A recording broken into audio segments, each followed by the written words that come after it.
And if they don't challenge it, they better have a damn good reason. Right?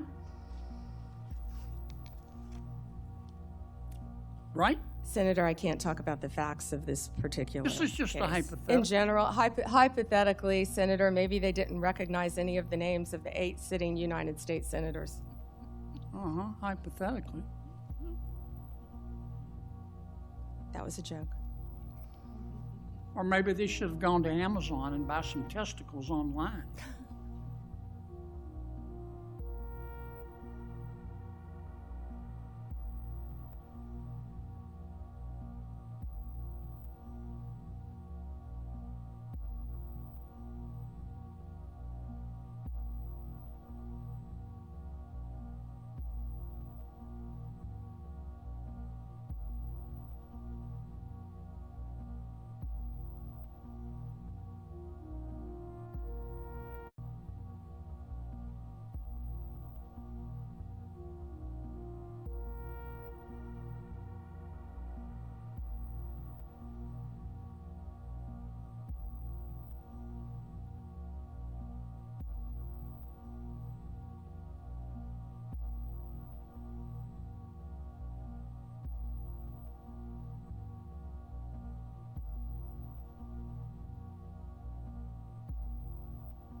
The phone records of a sitting senator are highly protected by law. A simple request from a DOJ official is not enough.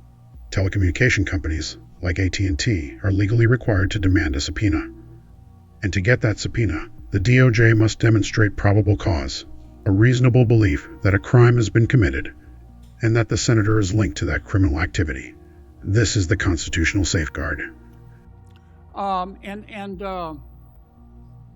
Probable cause, or if it's a subpoena deuces take them, good cause, to show what? You would need good cause for a subpoena ducis tecum, and what you would have to show is that you believed a crime had been committed, or there was a possibility of a crime, or that could lead to other crimes. We frequently, in criminal enterprises, subpoena cell phones. By the sitting United States senator. Senator, they would have to have believed you were part of a criminal conspiracy, is my understanding. Would a judge have to sign off on it? On the subpoena? Yes, Senator. Well, for a subpoena ducis tecum, Jack Smith probably took it straight to the judge. Now, the phone companies, particularly their general counsel, if they're worried about civil liability, even with a subpoena to get the phone records of a sitting United States senator. Did I mention it was a sitting United States senator? Yes, Senator.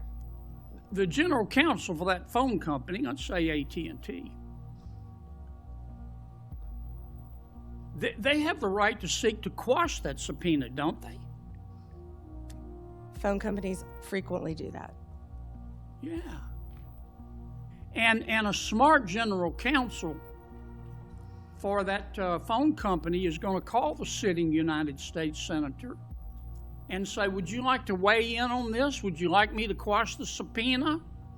We're talking about invading someone's privacy here by a sitting United States senator. Could the general counsel for the phone company do that? Well, Senator, if they believe that a crime could have been committed, they could not tip off the person who committed the crime Again, I can't comment on details of this Yeah, I'm particular not asking, case. I'm just asking you theoretically. I've never seen you commit a crime, Senator But Kennedy. let's suppose, okay, they didn't want to tip off the sitting United States senator, but the phone company and the general counsel for the phone company, or companies, if there were more than one involved, could say, you know, this is serious as an aneurysm. This is serious as 4 heart attacks and a stroke. This is a sitting United States senator. A judge must approve this subpoena to ensure those legal standards are met. But the phone company itself carries a huge responsibility. Their general counsel has the right, and some argue the duty, to seek to quash that subpoena if they believe there is insufficient cause or if it violates privacy interests. They may even be required to consult the senator involved, unless that risks tipping off a suspect in a serious criminal case. So general counsel would likely advise the CEO, well, you need to file a motion to quash. The telephone companies could have contested those subpoenas, could they not? Hypothetically, yes, I can't talk about the facts of this particular case. We're talking hypothetical. Senator subpoenas are issued all the time through phone companies working with the general counsel. But they can file a motion to quash. They could, yes. Yeah. In any case. And if they should have filed a motion to quash, and a reasonable person would have filed a motion to quash, because this is a sitting United States senator, and they didn't file a motion to quash, they would incur civil liability, wouldn't they? The stakes are immense. If a phone company fails to challenge an unwarranted subpoena, they face civil liability.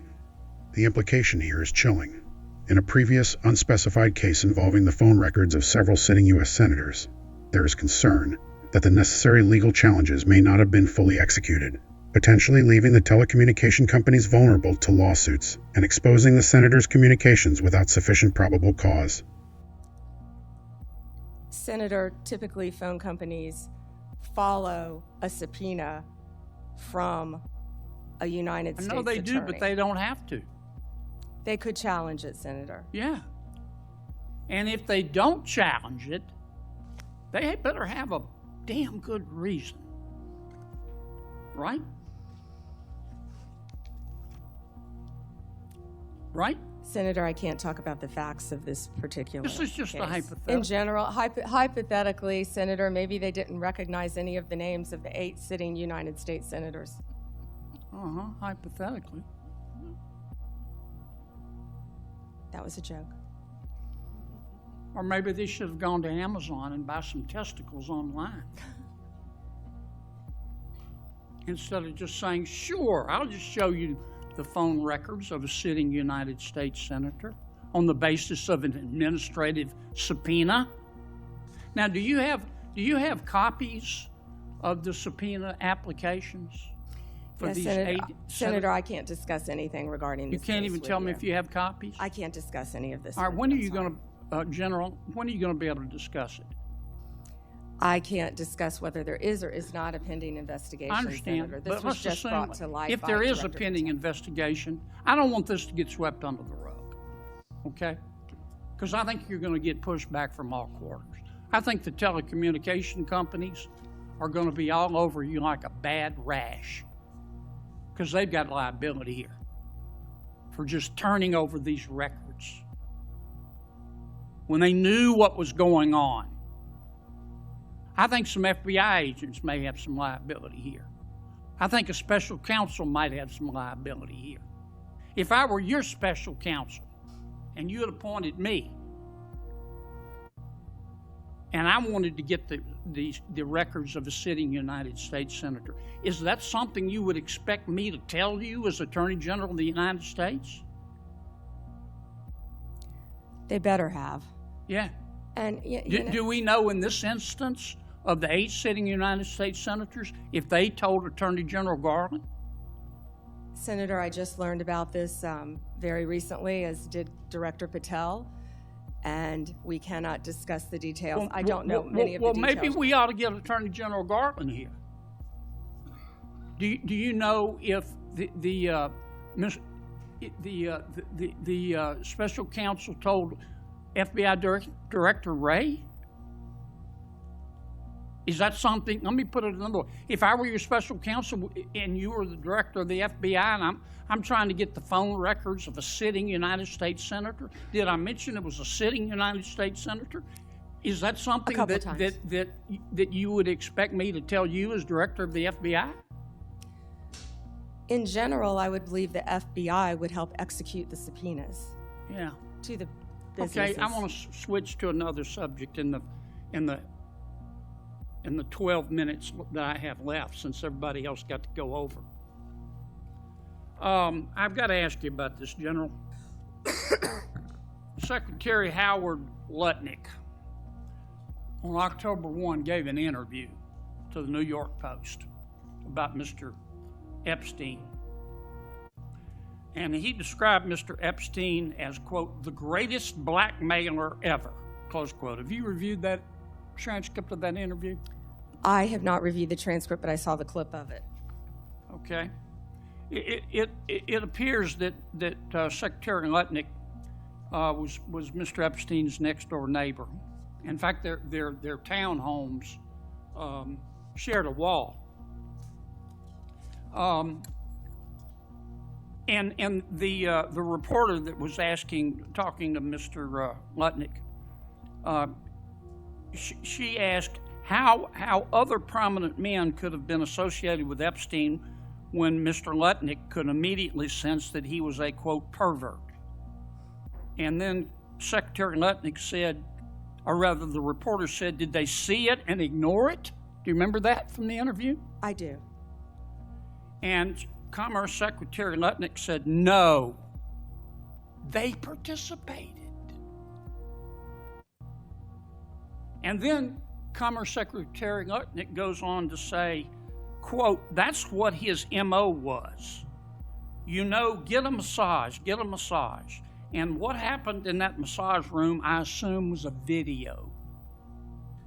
This guy was the greatest blackmailer ever, blackmailed people. That's how he had money, end quote. Is that true? Senator, as our July memo said, we did not uncover evidence. This case has gone through 3 administrations, as well as former U.S. Attorney Alex Acosta. I know that, Pam, but have you interviewed Secretary Lutnick? No, Senator. Do you plan to? If he wants to talk to the FBI or the FBI wants to talk to him, that is more than on. Don't you think you ought to talk to him after this interview? Senator, if Howard Lutnick wants to speak to the FBI and if Director Patel wants to speak to Howard Lutnick, absolutely. Okay. Maybe we ought to get Mr. Lutnick in here too, Mr. Chairman. This raises questions for everyone involved, including Attorney General Merrick Garland and FBI Director Christopher Wray, who should, by protocol, be informed of such sensitive investigative steps involving elected officials. The protection of a senator's privacy is critical, because the erosion of due process for one official can become the erosion of rights for every American. We pivot now from the rule of law to the dark underbelly of power with new insights into the case of Jeffrey Epstein. The conversation shifts following a recent interview with Secretary Howard Lutnick, Epstein's next-door neighbor. Lutnick didn't mince words. He described Jeffrey Epstein as the greatest blackmailer ever. His method, according to Lutnick, was simple but devastating. Epstein would use so-called massage sessions as a pretext to videotape prominent men, capturing compromising evidence and thereby establishing the mechanism for blackmail. Lutnick didn't just suggest that influential men saw Epstein's behavior and ignored it.